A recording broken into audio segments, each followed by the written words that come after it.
Most fans in Baltimore aren't all that interested to see how the top quarterbacks do at this year's combine. I mean, they don't really have a big reason to be. The Ravens have Joe Flacco under contract for the next 5 years, and Baltimore's not drafting a quarterback with the number 16 pick.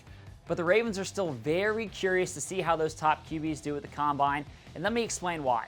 The Ravens want as many quarterbacks as possible to come off the board before they are on the clock so that there's a better pool of positional players available for them to draft. And the number of quarterbacks drafted in the top 15 will depend in large part to how those guys handle themselves on the stage at the combine. The top quarterbacks in this year's class are considered Clemson's Deshaun Watson, North Carolina's Mitch Trubisky, and Notre Dame's Deshaun Kaiser. There's a chance that all three of them get picked before the Ravens. But if one of them goes out there and has a subpar combine, then maybe that guy starts to slide down the board a little bit like we've seen, and then suddenly one of those cornerbacks, pass rushers, or wide receivers that everyone around here wants the Ravens to take is no longer available at 16.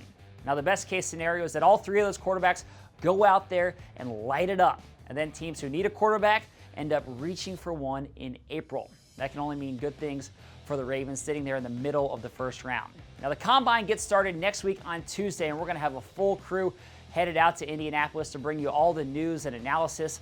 We'll be talking with members of our front office, the big-time prospects, and also some of the national draft analysts. So we're going to have a lot of coverage, so you got to make sure that you're checking back on the website and the app as often as possible. So that's it for me on today's edition of The Final Drive, but thanks for watching. Have a great weekend, everyone.